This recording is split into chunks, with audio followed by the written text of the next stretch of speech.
مولانا ابراہیم سعید کے بیانات کے لیے ابراہیم سعید آفیشل کو سبسکرائب کریں۔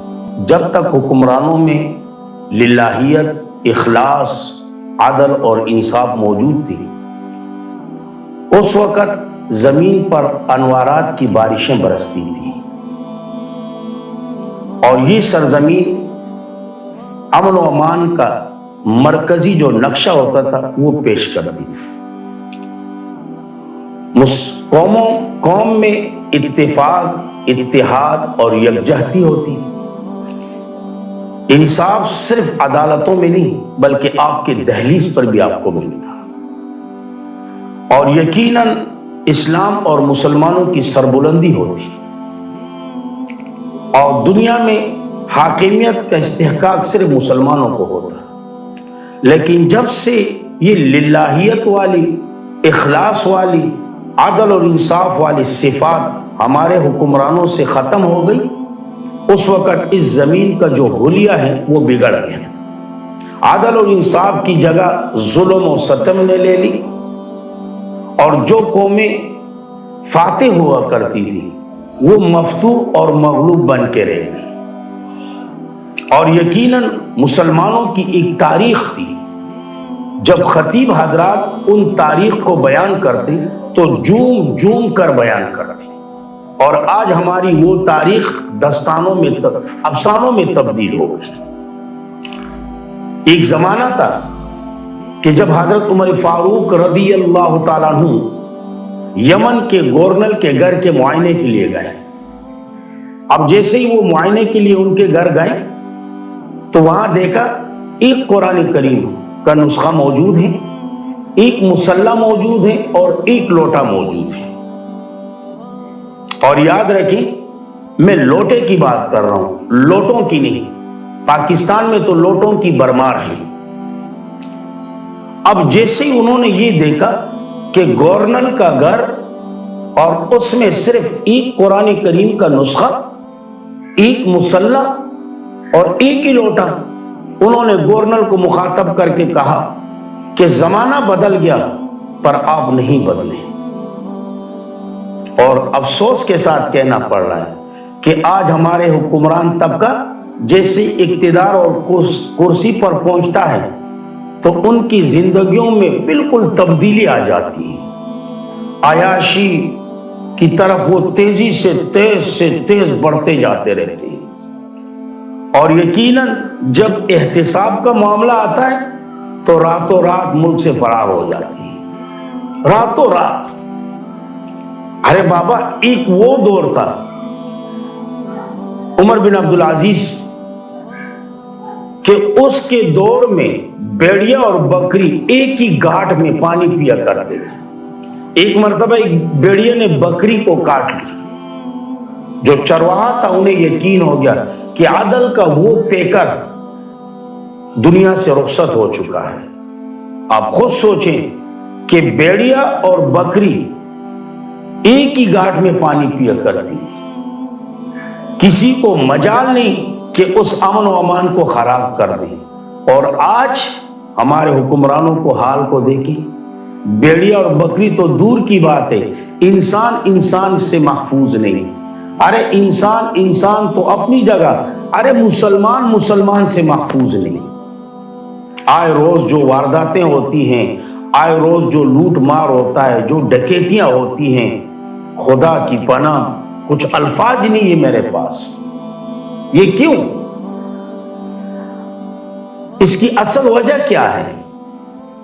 اگر آپ نتیجے پر پہنچو گے تو یہی جواب آئے گا کہ اس کی اصل وجہ ہمارے یہ حکمران طبقہ ہے کہ جو اپنے عیاشیوں میں مصروف، اپنے جو ناچ گانوں کی جو محفلیں ہیں اس میں مصروف، اور عوام جو بھی کرے بس کرنے دو، انہیں عوام سے کیا لینا ہے؟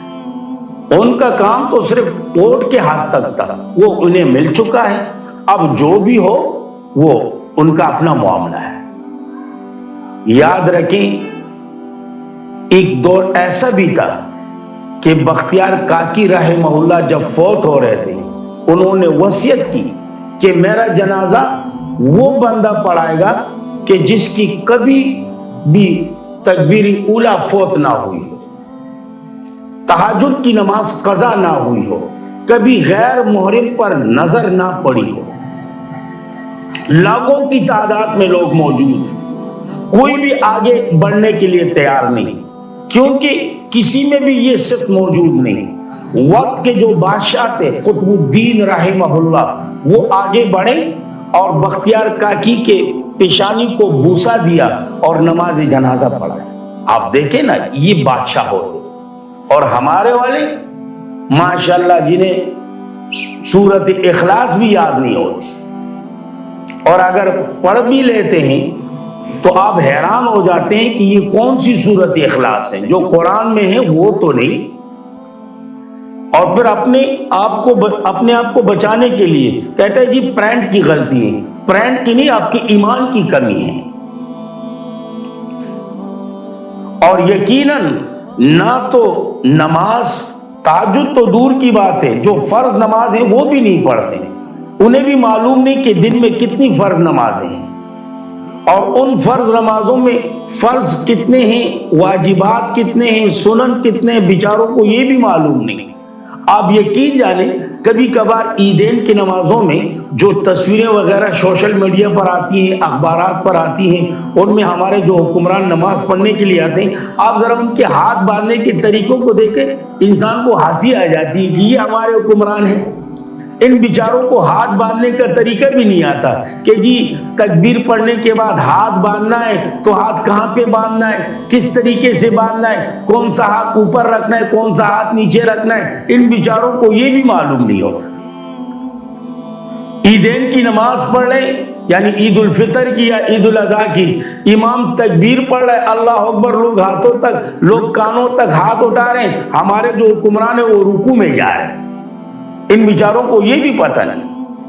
اور جب کسی کی نمازی جنازے میں شریک ہو جائیں، اللہ اللہ، انسان حیران ہو جاتا ہے، ان بیچاروں کو نمازی جنازے پڑھنے کا طریقہ بھی نہیں آتا ہے،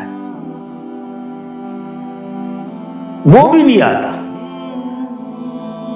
یقین جانے جب نمازی جنازے میں جو 4 تکبیرات ہوتے ہیں، جب امام تکبیر پڑھتا ہے، یہ بیچارے ان کے ساتھ بھی ہاتھ اٹھاتے ہیں، ان کے سمجھ میں نہیں آ رہا کہ کیا کرنا ہے کیا نہیں کرنا ہے۔ تو یاد رکھیں، حکمرانوں کے اندر جب تک للہیت اور اخلاص، عدل و انصاف نہیں ہوگا، اس وقت تک زمین پر امن و امان نہیں ہوگا، بالکل نہیں ہوگا۔ ایک وہ دور تھا کہ جب اورنگزیب عالمگیری نے عدالتوں کی سہولت کے لیے اس وقت کے 500 علماء کو جمع کیا اور فتاوی عالمگیری کو اس وقت انہوں نے تحریر فرمایا، کتابت فرمایا، عظیم الشان کتاب۔ آج ہمارے حکمران اپنی عدالتوں کے لیے اگر کوئی قانون، کوئی آئین وغیرہ بناتے ہیں تو کہاں سے لے کر آتے ہیں؟